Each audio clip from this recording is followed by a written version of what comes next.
আর কিছুদিন পরেই মহাশিবরাত্রি।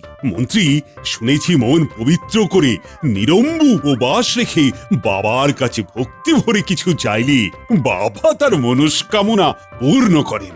মন্ত্রী মশাই করবেন নাকি নিরম্ব উপবাস? আমার কিছু চাইবার নেই। আসলে আপনি পারবেন না। সবাই উপবাস রাখতে পারে না। এই লেগে গেল। মহারাজ, মহারাজ দেখছেন কিরকম পায়ে পা লাগিয়ে ঝগড়া করছে দেখছেন? তুমিও তো বাচ্চাদের মতো করছো। তোমার মুখ নেই, তুমি জবাব দিতে পারো না? মন্ত্রী মশাই কি জবাব দেবেন? জবাব দেবার তো কিচ্ছু নেই। মহারাজ, সবার ক্ষমতা হয় না এই উপবাস রাখার। খুব কষ্টকর এই উপবাস রাখা। আমি এই উপবাস রাখা নিয়ে কিছু কথা বলতে চাই। উপবাস করে পুজো দিলে কি প্রাপ্তি হবে এইসবে আমি বিশ্বাস করি না, কিন্তু একদিন উপবাস রাখলে শরীর কিন্তু ভালো হয়, এটা বিজ্ঞান বলছে। হ্যাঁ। ও বাবা, আমার তো ক্ষণে ক্ষণে খিদে পায়। ওই জন্যই তো ওই রকম একটা বেঢপ চেহারা হচ্ছে দিনকে দিন। আমার শরীরে বাড়তি মেদ নেই, ভুঁড়ি নেই, গোপালের মতো বেঢপ চেহারা নয়। গোপাল, আমি বলি কি, তুমি বরং উপবাস রাখো। আমার চেহারা নিয়ে আমি খুব গর্বিত মন্ত্রী মশাই। আমি এটা হলফ করে বলতে পারি, আপনার চেয়ে আমার শারীরিক সক্ষমতা অনেক বেশি। হাসালে গোপাল, হাসালে। তুমি নাকি আমার থেকে সক্ষম। কালে কালে কত কি হলো, জলে দেখো শিলা ভাসলো। গোপাল, হয়ে যাক। হ্যাঁ, তুমি দেখিয়ে দাও যে তুমি নিরম্ব উপবাস করতে পারো। আমি পারি, আমার সে ক্ষমতা আছে, কিন্তু সেটা কথা নয়।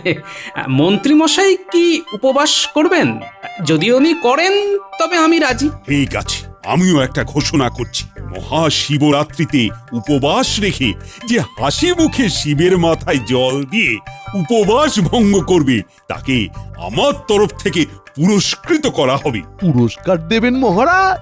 তবে তো এই সুযোগটা নেওয়া যায়। কি গো মন্ত্রী, কি ভাবছো? আরে পুরস্কার আছে, রাজি হয়ে যাও। এখন যদি দুম করে রাজি হয়ে যাই, তবে সবাই লোভী ভাববে। এক কায়দা করি, বলি ঠিক আছে মহারাজ, আমি রাজি রাজি। তবে কি জানেন মহারাজ, ঈশ্বরের আশীর্বাদে আমি অনেক কিছু পেয়েছি। ঈশ্বরের সাধনা করব, তাতেও অর্থ, তাতেও পুরস্কার। না মহারাজ, না, পুরস্কার আমার চাই না। পুরস্কার বরং গোপালকে দিন, গোপালের প্রয়োজন আছে। আমি বোম বোম বলতে বলতে বাবার মাথায় জল ঢালবো। মহারাজ, মন্ত্রী মশাই কি নিজের কথা ভাবতে বলুন। আমারও এই পুরস্কার চাই না। বাবার জন্য একটা দিন না খেয়ে থাকতে পারবো না? নিশ্চয়ই পারবো মহারাজ। যাব বাবা, গোপাল তো দেখি পুরো উল্টে দিল। দেখি মহারাজ কি বলেন। ঠিক আছে, দুজনের কারোরই যখন পুরস্কার নেবার ইচ্ছে নেই, তখন পুরস্কারের কথা না হয় আমি তুলেই নিলাম। এইরকম ঘটনা ঘটবে সেটা তো আমি আন্দাজ করতেই পারিনি। এবার কি হবে, কি হবে এবার? ধন্য ধন্য করে সবে সভাসদগণ। গোপাল মন্ত্রীর উপবাস দেখবো দিয়ামন। সাধু সাধু।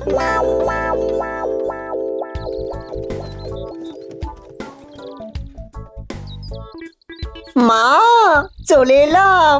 আপনার মেয়ে এইবার এইখানে থেকে বাবার মাথায় জল ঢালবে। বেশ করেছো বাবা, বেশ করেছো, ভালো করেছো। এইখানে এবার একসাথে মা বেটি দুজনে মিলে বাবার মাথায় জল ঢালবো। হ্যাঁ, আমারও তাই ইচ্ছে মা। আচ্ছা দিদা, শিবরাত্রিতেই কেন শিবের মাথায় জল ঢালতে হয়? মা, জানি না, এই দিন উপোস করে বাবার মাথায় জল ঢাললে শিবের মতো বর পাবি। হ্যাঁ, দেখছিস না দিদা কিরকম শিব পেয়েছে, তোদের মিনু দিদি কিরকম শিব পেয়েছে। পেয়ে তো গেছে, তবে আবার করে উপবাস করার কি আছে, কি বলো দিদা? এসব অনেক গভীর কথা, এসব ঠিক বুঝবি না। হ্যাঁ, কিরে পুটি, করবি নাকি উপোস? পারবো। তোর মা উপবাস করে না? করে তো, কিন্তু খুব কষ্টের। কষ্ট ভাবলে কষ্ট, না ভাবলে কোনো কষ্ট নেই। আমিও তো ভাবছি এবারে উপোস করব। তুমি কেন করবে দাদা বাবু? আমার এই দুর্গাটার জন্য। মরণ, তুমি না কি একটা জাতা। ধ্যাৎ।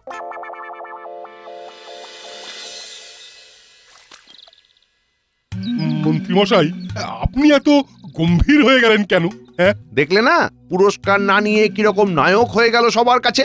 আরে মন্ত্রী মশাই, আপনি তো প্রথমে পুরস্কার অস্বীকার করে একটা ঝটকা দিলেন। আরে ওই ঝটকা দিতে গিয়েই তো খটকা লাগিয়ে দিলাম। কে জানতো গোপাল মনে মনে ওই প্যাঁচ করে বসে আছে। আরে ঘাবড়াচ্ছেন কেন? আপনার সাথে তো রাজবৈদ্য আছে। তো কি হবে? মানেটা বুঝলেন না মন্ত্রী মশাই? না, আমি সত্যি বুঝতে পারছি না। আসলে আমি না একটু ঘেঁটে গেছি। রাজবৈদ্যর কাছে এমন এক বটিকা আছে যেটা খেলে আপনার খিদেই পাবে না। সত্যি? হ্যাঁ, এইরকম কোনো বটিকা আছে নাকি? আছে মানে অবশ্যই আছে। একটা ওই জল দিয়ে খেয়ে নিলেই দেখবেন খিদে আর পাবে না, তৃষ্ণাও থাকবে না। বাবা বাবা বাবা বাবা, তাহলে তো কোনো চিন্তাই নেই। বাহ সেনাপতি, তুমি তো আমার মনটাকে একবারে ফুরফুরে করে দিলে গো। খিদে আর তেষ্টা যদি জয় করে নিতে পারি তবে তো সবকিছু আমার মুঠোতে। হর হর শম্ভু, হর হর শম্ভু। আপনি কোথায় যাচ্ছেন? এই একটু বটা ঘটার কাছে যাব। ওদেরও সাহায্য আমার লাগবে। আসি গো, আসি।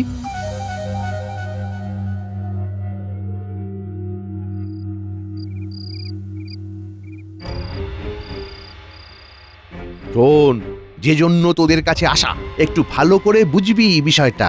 বলুন না, আমরা বুঝবো, বলুন শুনি। আমি শিবরাত্রিতে উপবাস করছি। বাবা, আপনার তো দুবেলা মাছ ভাত না হলে চলেই না। সে একটা ব্যবস্থা করে ফেলেছি। আমাদের রাজবৈদ্য একটা বটিকা দিচ্ছে। সেই বটিকার বিশেষত্ব খেয়ে নিলে আর খিদে পাবে না। ও, তার মানে ক্ষুধাহরণ বটিকা। ক্ষুধা তারায় একেবারে ঝটিকার মতো। তাহলে তো হয়েই গেল। আপনি ওই বটিকা 4-5টা খেয়ে নেবেন। হ্যাঁ, বাহ, বেশ ভালো বলেছিস তো। খুব ভালো, খুব ভালো। আমি তাহলে বৈদ্যকে বলবো আমাকে একেবারে 4টে করে বটিকা দিতে। তবে তো সমস্যার সমাধান হয়েই গেল। তবুও বুঝলি, তবুও সাবধানের মান নেই। তোরা আমার খাদ্য সরবরাহ করবি। আমার যদি খিদে পায় তবে তোরাই হবি আমার আশা, আমার ভরসা। বুঝে গেলাম। আমাদেরও তৈরি থাকতে হবে।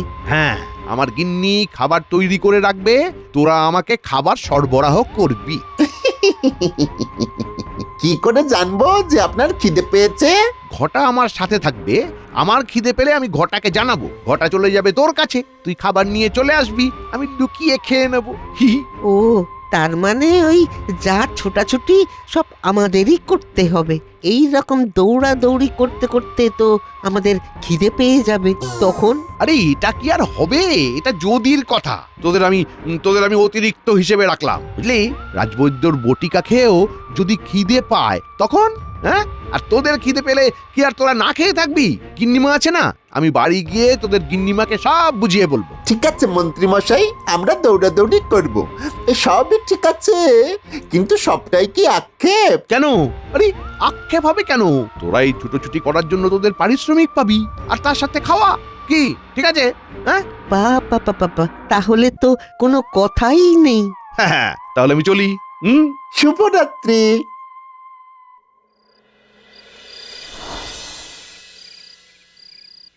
মহারাজ, শুনলাম আপনার মন্ত্রী নাকি মহাশিবরাত্রিতে নিরম্বু উপবাস করবেন বলেছেন। এটা সত্যি নাকি? আমার সামনেই তো মন্ত্রী বলল। মন্ত্রী বড় পেটুক, ওনার তো ঘন্টায় ঘন্টায় খিদে পায়। তাহলে কি হবে? সেই সব ভাববার দায়িত্ব কি আমার নাকি? হ্যাঁ, আপনি যে মহারাজ, এদের সবার অভিভাবক। আপনাকে ভালো খারাপের দায়িত্ব নিতে হবে বই কি মহারাজ। বেশ, তাহলে কাল সকালেই গোপাল আর মন্ত্রীকে জিজ্ঞেস করব। গোপালকে নিয়ে আমি চিন্তিত নই। আমি জানি গোপাল পারবে। গোপালের প্রতি আমার সম্পূর্ণ আস্থা আছে। মন্ত্রীর ওপর কিন্তু নেই। আপনি অতি অবশ্যই মন্ত্রীকে জিজ্ঞেস করবেন। আপনার জিজ্ঞেস করার পরও যদি মন্ত্রী তার উপবাস চালিয়ে যেতে চান, তখন আপনার কোনো দায় নেই মহারাজ। তুমি একটা দামি কথা বললে রানী, তোমাকে অসংখ্য ধন্যবাদ। এই কথায় ধন্যবাদ দিয়ে আমাকে ছোট করবেন না মহারাজ। আপনি এই রাজ্যের রাজা, আমি রানী, সুতরাং আমারও কিছু দায়িত্ব থাকে মহারাজ। নিন তো, অনেক রাত হয়ে গেছে, এবার ঘুমিয়ে পড়ুন।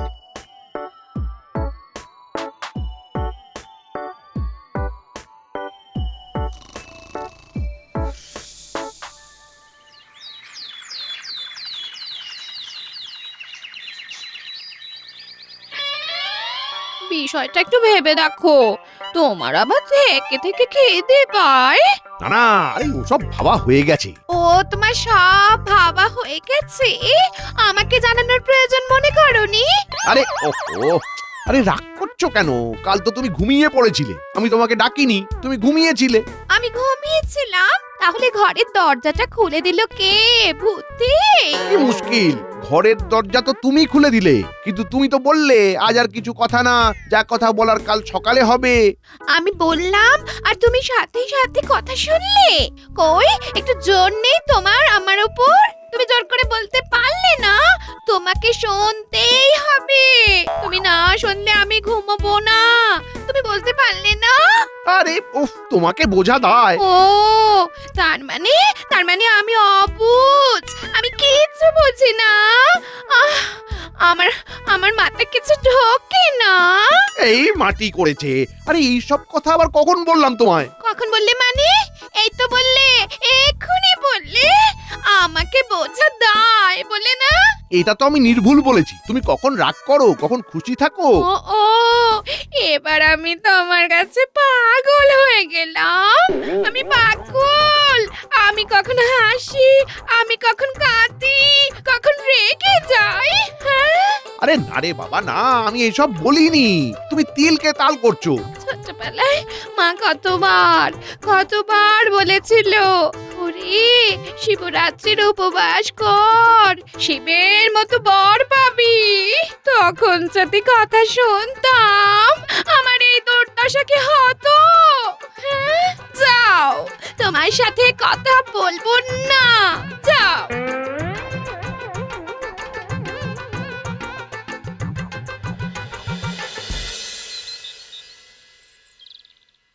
কি হে মন্ত্রী, অমন নিম পাতার রস খাওয়া মুখ নিয়ে তাকিয়ে আছো কেন? দেখো, তোমাকে তো কেউ মাথার দিব্যি দেয়নি, তুমি কিন্তু এই উপবাস থেকে নিজেকে সরিয়ে নিতে পারো। না না, বাড়িতে একটু দাম্পত্য কলহ হয়েছে তো, তাই মুখটা এরকম দুঃখী দুঃখী হয়ে রয়েছে। ও কিছু না, আমি উপবাস করছি। আপনি বরং গোপালকে জিজ্ঞাসা করুন। গোপালকে কিছু জিজ্ঞেস করতে হবে না, গোপালের কথা একটাই, যখন একবার হ্যাঁ বলেছে সেই জায়গা থেকে গোপাল এক পাও নড়ে না। আপনি তো জানেন মহারাজ। তাহলে বংশঙ্কর বলে লেগে পড়ো পণ্ডিত, সব ঠিকঠাক মিটে যাবে তো? কিচ্ছু চিন্তা করবেন না, প্রতিবারের মতন এবারও সব ঠিকঠাক ভাবে উতরে যাবে। বাবার নিজেই নিজের কাজ নিজেই করিয়ে নেবেন।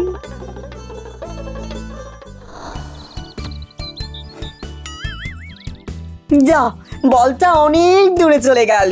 দাঁড়া, কিচ্ছু চিন্তা করিস না, আমি গিয়ে এক্ষুনি নিয়ে আসছি। আমি তোমার সঙ্গে যাব দাদা বাবু?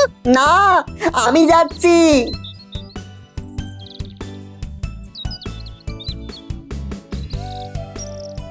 বলটা এখানে প্রথমবার ধাপালো, তারপরে আরেকবার ধাপালো, এই দিকটা যেতে পারে। এই দাদা বাবু বটা ঘটার বাড়ির দিকে চলে গেল। গুলটে যাবি? দাদা বাবু বারণ করেছে, গেলে যদি রাগ করে। আরে দূর, দাদা বাবু সেরকম মানুষই নয়, সব সময় কিরকম আনন্দে থাকে। চল চল, আমরাও গিয়ে খুঁজি। শোন বটা ঘটা, ওই দেখ দাদা বাবু দাঁড়িয়ে পড়লো, কি হলো বলতো? যা করতে হবে তোদেরকেই করতে হবে। এই নে, এই নে। দাদা বাবু, ও দাদা বাবু, কিছু মোহর রাখ। দাদা বাবু চুপ করতে বলছে। মন্ত্রী মশাই এখন বটা ঘটার বাড়িতে বসে বসে এইসব কথা বলছে। যাই বাবা, চল এখান থেকে, চল ঘরে চল, সব বলবো। চল চল। বলটা ওই রকম বল আমি বাবাকে বলে তোদের আবার কিনে দেব। এখন চল। ওই গো, কোথায় গেলে? দেখো, কাল পুজোর সব ফল ফুল কিনে এনেছি একেবারে। দাও দেখি, আমি তুলে রাখি। হ্যাঁ, এই না, এই না। আচ্ছা, জামাই বাবা জীবন কোথায়? পুটিরের সাথে খেলতে গেছে। আচ্ছা, শিং ভেঙে বাছুরের দলে গিয়ে কি লাভ বলো তো? এবার কি একটু ঠান্ডা হবে না? মা মিনু, বাবা জীবনকে বোঝা। জোর খবর আছে বাবা, জোর খবর। কি আবার জোর খবর? আজ খেলতে খেলতে আমরা অনেকটা দূরে চলে গিয়েছিলাম, সেই বটাঘটার বাড়ির কাছে। ওখানে গিয়ে একটা খবর শুনলাম। কি খবর? আমরা খেলছিলাম, আমি বলটা ন্যাপলাকে মারতে গিয়ে দূরে চলে যায়। আমি বলটা খুঁজতে গিয়ে বটাঘটার বাড়ির কাছে চলে যাই। ঠিক তখনই মন্ত্রী মশাইয়ের গলা শুনতে পাই। আর তারপরে বটাঘটার জানলায় উঁকি মেরে দেখি। শোন বটাঘটা, আমার গিন্নি এখন খুব রেগে আছে। গিন্নির কাছে কিছু সাহায্য পাওয়া যাবে না, যা করতে হবে তোদেরকেই করতে হবে। এই নে এই নে কিছু মোহর রাখ। তার মানে আমাদেরকেই রান্না বান্না করতে হবে আর আমাদেরকেই দৌড়ঝাঁপ করতে হবে, তাই তো? দেখ দেখ দেখ, তোদেরটা আমি বাড়তি ধরে রেখেছি। রাজবৈদ্যের বটিকা খেয়ে আমার কোনো খিদে থাকবে না এটা নিশ্চিত, কিন্তু যদি খিদে পায়, যদি পায়, তার জন্য তো এই ব্যবস্থা। ভালো, তবে আমাদের তো প্রস্তুত থাকতে হবে। আচ্ছা, তার মানে খেয়ে উপবাস করবে মন্ত্রী মশাই আর সত্যিকারের নিরম্ব উপবাস করে শরীর খারাপ করবে আমার শ্বশুর মশাই। করাচ্ছি তোমাকে খেয়ে উপবাস। আচ্ছা, তবে এই হলো গল্প। বলি রাজবৈদ্য তো মন্ত্রী মশাইকে ক্ষুধাহরণ বটিকা দিচ্ছে না, তাহলে তো মন্ত্রী মশাইয়ের খিদে পাবে না।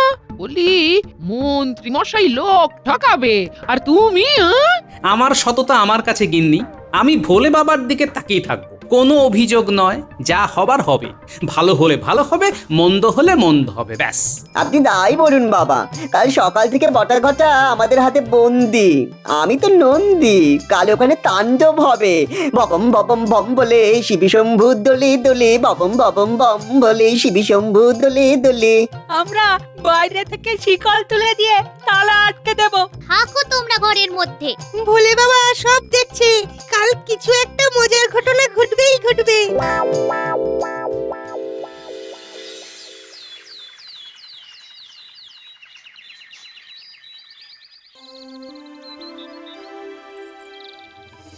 এই বটিকাটি আপনাকে দিয়েই পরীক্ষা করলাম মন্ত্রী মশাই, মানে আপনার উপর প্রথম প্রয়োগ করলাম।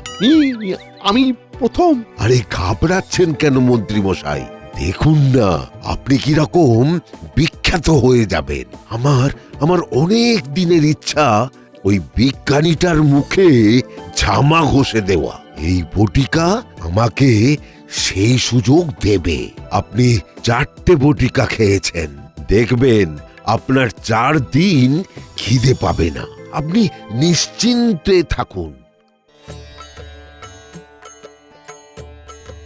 নাও গোপাল বউ, নাও, এবার তোমরা পুজো করো। মা মিনু, নাও, জামাইয়ের সুস্বাস্থ্য চেয়ে নাও মা। জয় ভোলে বাবা, জয় বাবা। মিনুমা নাও, এবার বাবার মাথায় ফুল বেল পাতা দাও। ভোলে বাবা কি জয়।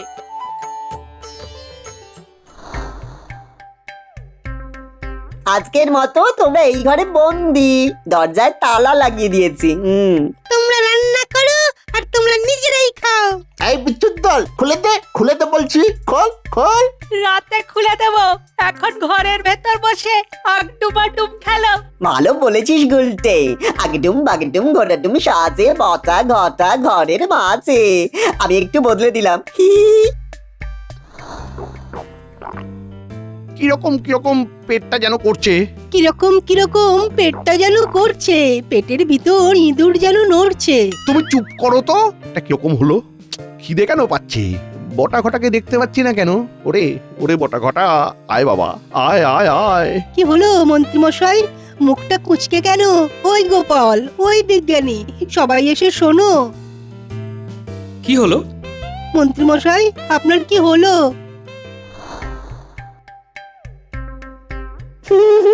কি বটাঘটা, ঘরে বসে কিরকম লাগছে? খুব খারাপ লাগছে। রাত পর্যন্ত এইভাবেই থাকো। চল আমরা এবার খেয়ে আসি। ওগো, আমাদের মুক্ত করে দিয়ে যাও। কে মুক্ত এভাবে? আমরা সবাই বন্দি। চল এবার চল।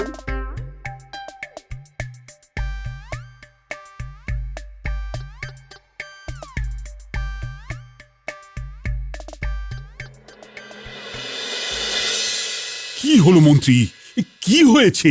খুব খুব খিদে পাচ্ছে। সে কি মন্ত্রী মশাই, রাজবৈদ্যের ক্ষুধাহরণকারী বটিকা আপনার ক্ষুধা বাড়িয়ে দিল? মানে আমি তো কিছুই বুঝতে পারছি না। আমি বুঝিয়ে দিচ্ছি মহারাজ। সহজে বাজিমাত করতে গিয়েছিলেন মন্ত্রী মশাই। রাজবৈদ্য অভয় দিয়েছিল ক্ষুধাহরণকারী বটিকা খেলে আর খিদে পাবে না। রাজবৈদ্য কোথায়? রাজবৈদ্য! বলুন মহারাজ। তুমি তুমি মন্ত্রীকে ক্ষুধাহরণকারী বটিকা দিয়েছ, আর উপসী মন্ত্রী সেই খেয়ে খিদের চোটে কাহিল হয়ে পড়েছে। না, তোমাকে তো বৈদ্য রেখে আমার খুব বিপদ। আমাকে ভাবতে হবে। আমাকে ক্ষমা করবেন। সেটা আমি পরে দেখব। তারপর মন্ত্রী, ভেবেছিলে সহজে বাজিমাত করে দেবে। আর একটা ঘটনা আছে মহারাজ। বাহ বাহ, এ তো দেখি ঘটনার ঘন ঘটা। তা বলো বলো বলো। পরবর্তী ঘটনা বটা আর ঘটা, শুনুন।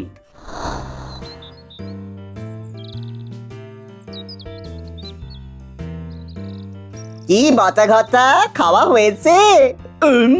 আমরা খুব ভালোভাবে খেয়ে দিয়ে এলাম। এবার আমি বাবার মাথায় জল দিতে যাব আর মন্ত্রী মশাই কেমন আছেন দেখে আসবো। না, কাউকে দেখে আসতে হবে না। মন্ত্রী মশাই খিদেতে কাহিল, তোদের কাছে খাবার থাকলে খাইয়ে দে। আমাকে বাঁচা ভাই বটা ঘটা, আমার খুব অন্যায় হয়েছে। ভোলে বাবার সাথে মিথ্যাচার, বাঁচা আমায়। পুজো সমাপ্ত। রানীমা, গোপাল বউ, মিনুমা, পুটি, নে বাবার মাথায় এবার জল ঢাল।